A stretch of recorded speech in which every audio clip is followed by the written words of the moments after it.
नमस्कार दोस्तों, और आप सभी का स्वागत करता हूं। तो चलिए दोस्तों, आज हम इस वीडियो में जानेंगे अक्षय तृतीया। बहुत अधिक पवन और पवित्र माना जाता है, जिसको कि अक्षय के नाम से भी हम जानते हैं। तो अक्षय तृतीया से संबंधित बहुत सारी महत्वपूर्ण बातें जानेंगे। उसे दिन हमें किन किन बातों का ध्यान रखना है, कौन कौन से कार्य करने हैं, कौन कौन से कार्य में नहीं करने हैं, तृतीया तिथि कब से प्रारंभ हो रही है, कब समाप्त होगी, खरीदारी का शुभ मुहूर्त क्या है, पूजा का शुभ मुहूर्त है। बहुत सारी महत्वपूर्ण बातें आज हम इस वीडियो में जानेंगे कि वैशाख महीने में हमें किन किन बातों का ध्यान रखना चाहिए। तो आप लोग बने रहिए हमारे साथ चैनल पर। अगर आपको मेरा वीडियो पसंद आता है तो प्लीज आप मेरे चैनल को सब्सक्राइब कर दीजिएगा, बेल आइकन को प्रेस कर दीजिएगा, जिससे कि मेरे वीडियो के नए नोटिफिकेशन सबसे पहले आपको मिल सके। चलिए शुरू करते हैं और सभी महत्वपूर्ण बातें जान लेते हैं। तो सबसे पहले दोस्तों, आपको बता दो, अक्षय तृतीया बहुत अधिक पवन और पवित्र दिन यह माना जाता है। आपको पंचांग दिखाने के पत्र दिखाने की जरूरत नहीं है, क्योंकि अबूझ मुहूर्त माना जाता है, जिसका कभी छाया नहीं होता और कई गुना बाकी दोनों के तुलना में हमें लाभ मिलता है। कुछ अच्छे कार्य करते हैं और किसी के भी स्थिति पर हमें जैसे लड़ाई झगड़ा अपने घर में नहीं करनी है। तो चलिए आप जान लेते हैं, सुबह से लेकर और शाम तक के संपूर्ण नियम विधि में आपके साथ शेयर करूंगा।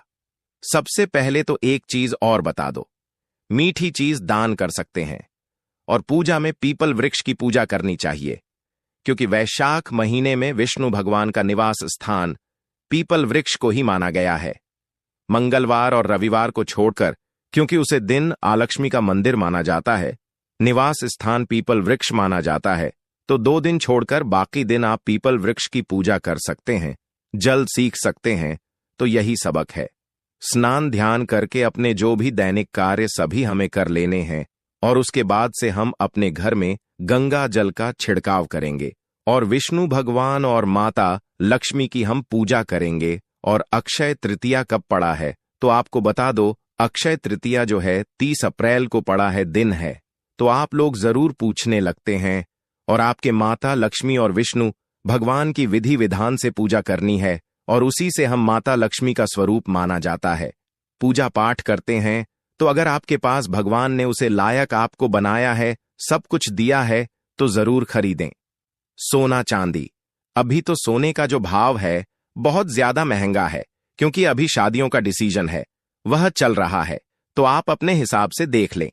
अगर आपके पास पैसा है तो जरूर खरीदें, अगर नहीं है तो आप कोई छोटा मोटी चीज जरूर खरीद सकते हैं। आगे इस वीडियो में मैं आपको वह भी बताऊंगा कि अगर आपके पास ज्यादा पैसे नहीं है तो आप कम पैसों में भी कौन सी चीज को खरीद सकते हैं। तो आप जो है उसे जगह पर जब अपने घर में खरीद सकते हैं, कोई मीठी चीज खरीद सकते हैं।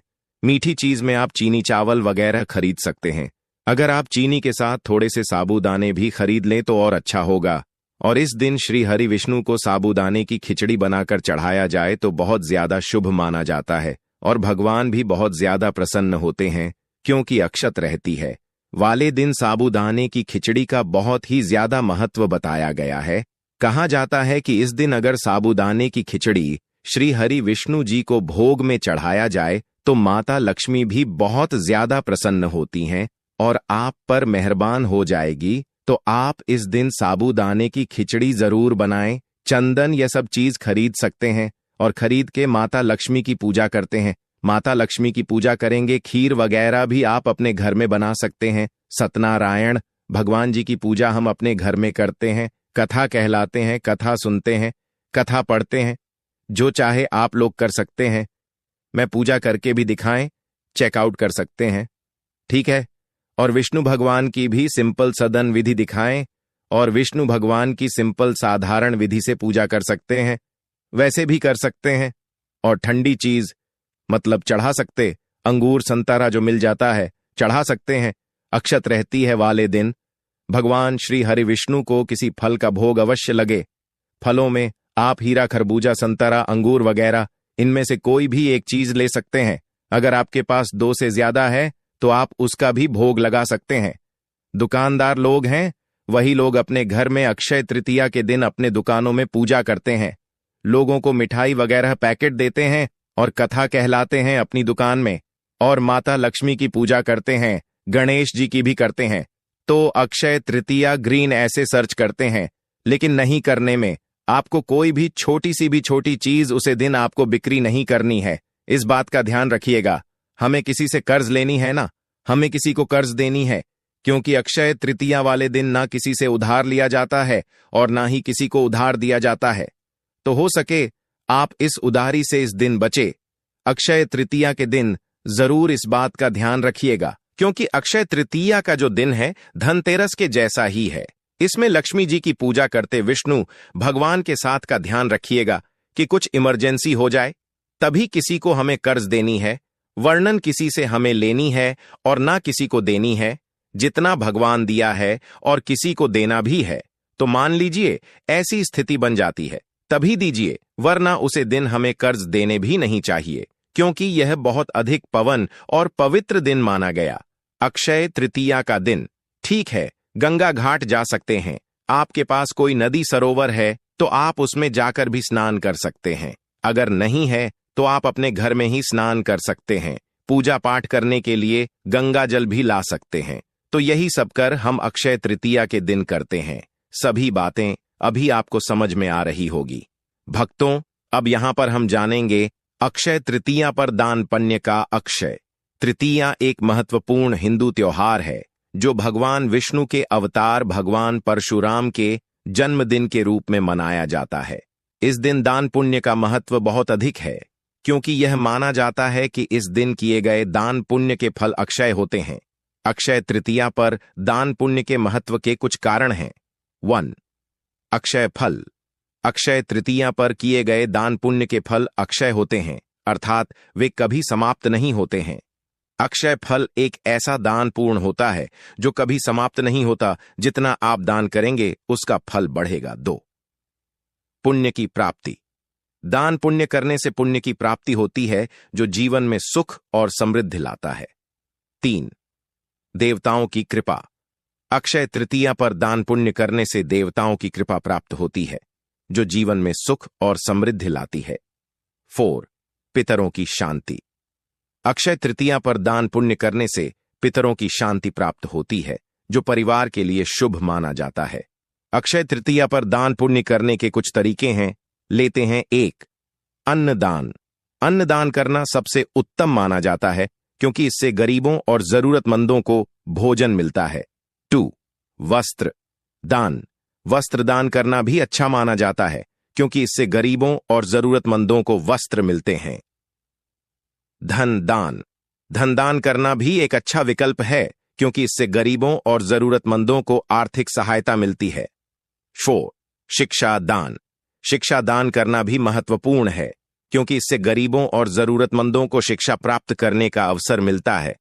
और दोस्तों, आप सभी से एक छोटी सी रिक्वेस्ट है, अगर वीडियो पसंद आता है तो चैनल को पक्का सब्सक्राइब कर दीजिएगा और वीडियो को लाइक कर दीजिएगा, क्योंकि आपकी एक छोटी सी लाइक से हमें बहुत अधिक कीमत और प्रेरणा मिलती है।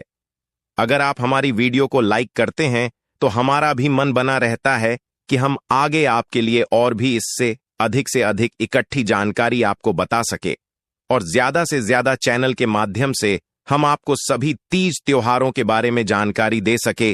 तो जरूर कीजिएगा, बिल्कुल मत भूलिएगा। और किसी भी प्रकार के आप लोग धातु के बर्तन भी खरीद सकते हैं।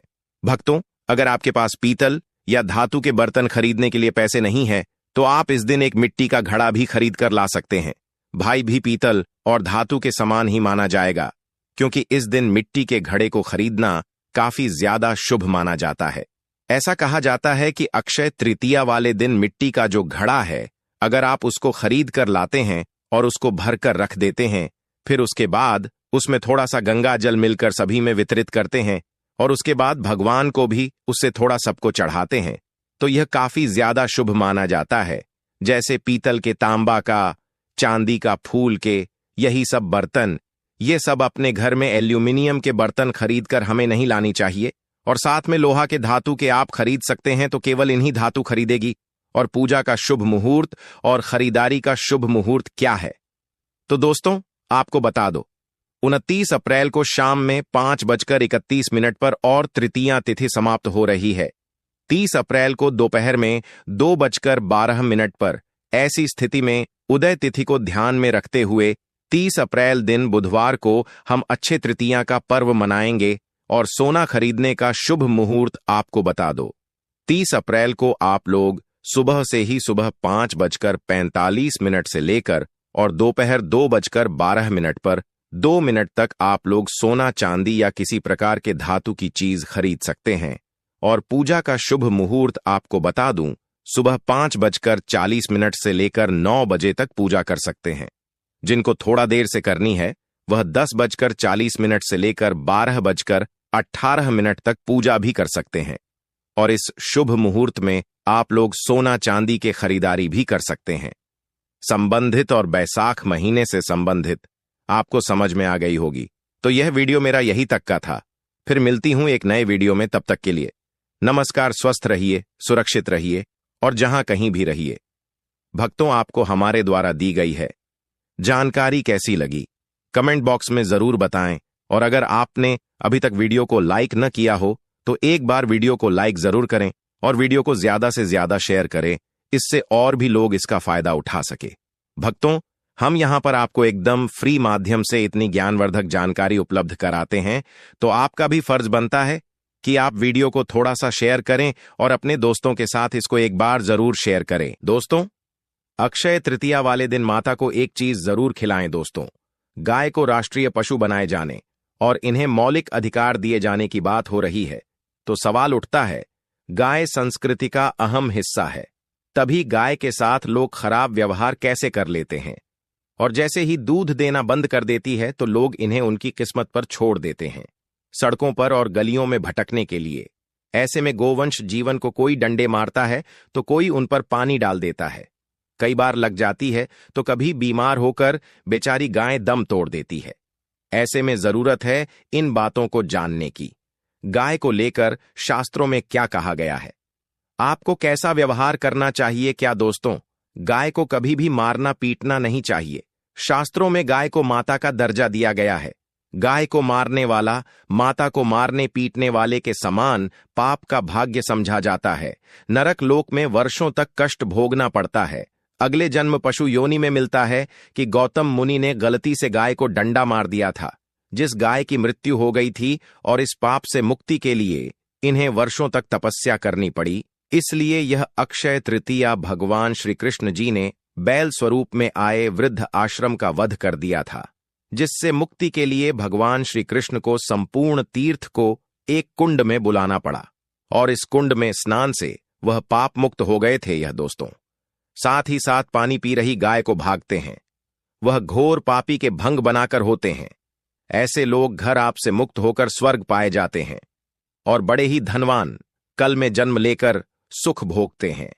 और साथ ही साथ आराम कर रही गाय को कष्ट देकर कभी भी उठाना नहीं चाहिए। वह जन्म में किए गए जाने अनजाने में पापों से मुक्ति हो जाती है और गोलोक में स्थान पाते हैं। गाय को डंडा मारकर उठना, पानी डालकर उठाने से मनुष्य पाप का भागी बनता है और अगले जन्म में उसे दर दर भटकना पड़ता है। और साथ ही साथ शास्त्रों में बताया गया है, जो लोग गाय की सेवा करते हैं और उनका भोजन खिलाते हैं और उनकी परवरिश अच्छी तरह से कहते हैं, तो वह लोगों के जीवन की सभी इच्छाएं पूर्ति होती हैं। गाय के बछड़े से बचा हुआ दूध ही मनुष्य को लेना चाहिए, परंतु कुछ लोग एक बार गाय को धो लेने बाद फिर से बछड़े के लिए बचा हुआ दूध भी धो लेते हैं। ऐसा करना घोर पाप कहा जाता है। ऐसे दूध को धोने वाला और ग्रहण भी बन जाते हैं। दोस्तों, साथ ही साथ शास्त्रों में कहा गया है कि गोवंश मतलब गाय और बैल के पीठ पर नहीं बैठना चाहिए। उनका पीठ पर बैठने से महापाप लगता है। ऐसे लोगों को नरक की यात्रा भोगनी पड़ती है। एकमात्र देव के अंश के उत्पन्न नदी ही गौवंश है, जिस पर स्वयं महादेव और महादेवी सवारी करती है, क्योंकि नंदी ने स्वयं अपनी इच्छा से महादेव की सवारी बनना स्वीकार किया था। और साथ ही साथ शास्त्रों में गाय के दान को बहुत ही महत्व दिया गया है, परंतु ऐसी गाय का दान कभी नहीं करना चाहिए जो बूढ़ी और बीमार हो। कठोपनिषद में नचिकेता की कथा भी इस संदर्भ में है कि जिस नचिकेता ने पिता द्वारा बूढ़ी गाय को दान करने पर आपत्ति जताई थी, दूध देने वाली और बछड़े सहित जो लोग गाय का दान करते हैं, वह महान पुण्य को हासिल करके स्वर्ग में स्थान पाते हैं। दोस्तों, साथ ही प्रतिदिन या अक्षय तृतीया के दिन रोटी गुड़ चारा आदि खिलाने से पितृदोष। दोस्तों, हर एक और मांगलिक काम में गौ माता या उनसे जुड़ी चीज जैसे गाय का गोबर, गोमूत्र, गाय का दूध अथवा गाय के दूध से बना घी जरूर शामिल करें। इससे आपको पुण्य भाव की प्राप्ति होगी। सनातन परंपरा के अनुसार जिस घर में गाय होती है उसे घर से जुड़े सभी वास्तु दोष स्वयं खत्म हो जाते हैं। गाय के ऊपर जो कुबड़ होती है वह बृहस्पति गुरु है। अतः जन्म पत्री में यदि बृहस्पति अपनी नीच राशि मकर में हो या अशुभ शिवलिंग में जा रहे हो और सामने से गौ माता आई हुई दिखाई दे तो गौ माता को अपनी दाहिनी ओर से जाने देना चाहिए। आपकी यात्रा जरूर ही सफल होगी। और साथ ही साथ यह संकेत भी जान ले, यदि आप यात्रा पर जा रहे हैं और सामने आपके गाय पड़ जाए अथवा अपने बछड़े को दूध पिलाती हुई सामने गए दिखाई दे जाए तो समझ जाना कि वह यात्रा आपके लिए जरूर ही सफल होगी। और साथ ही साथ जिस घर में गाय होती है उसमें वास्तु दोष स्वतः ही खत्म हो जाता है। और आप भी रोटी बनाएं, प्रतिदिन ताजी रोटी ही बनाएं। गाय को अगर आपने रोटी बनाई है तो कोशिश करें कि उसे रोटी को आप तुरंत ही गाय को खिला दें। अगर आप उसे रोटी को रख देंगे और उसे रोटी को अगले दिन देंगे तो वह रोटी बंसी मानी जाएगी। गाय को कभी भी बासी रोटी ना दे, इसे घर में नकारात्मक ऊर्जा वास करती है और आपकी बिल्कुल भी नहीं बनेंगे। इससे आपके घर में हमेशा दर्द देवता का वास रहेगा और आप जिस भी उसे काम में आपको हमेशा असफलता ही हाथ लगेगी। इसलिए कोशिश करें गाय को रोजाना ताजी रोटी बनाकर खिलाएं। बासी रोटी गाय को ना दें और साथ ही साथ सड़ी गली चीज गाय को नहीं खिलानी चाहिए कि घर में कोई फल है, कोई सब्जी है, सड़ जाए तो लोग क्या करते हैं, गाय को देते हैं नहीं। ऐसा नहीं करना चाहिए। ऐसा करने से यदि आप गाय को खिलाते हैं तो और आपके भाग्य बन जाते हैं। और साथ ही साथ आप आटे की 11 लोई यहां बनाकर उनके ऊपर हल्दी लगा करके इसके बाद गाय को खिलाएं। हर एक लोही को मिला दें। माता गाय की आप चरणों की स्पर्श करें। या दोस्तों, ऐसा करने से आपके समस्त काम बनने लगेंगे। जो 2 हक का समय चल रहा है वह भी खत्म होगा। आपके जीवन में खुशियां ही खुशियां होगी। और एक बार आप 7 बार गाय की परिक्रमा भी कर लें तो आपके समस्त कम होंगे। और साथ ही साथ आप गाय को जब भी रोटी दे, रोटी पर या तो आप थोड़ी हल्दी लगा लें। अगर अच्छा ना हो तो आप थोड़ा रख सकते हैं, थोड़ा घी रख सकते हैं। या दोस्तों, गाय को कभी भी सूखी रोटी ना खिलाएं। सूखी का मतलब गए रोटी रखें, उसे पर कुछ ना कुछ रखकर खिलाएं। हल्दी रख ले, मिश्री की या जो भी रख ले, मतलब खाली रोटी नहीं खिलानी है।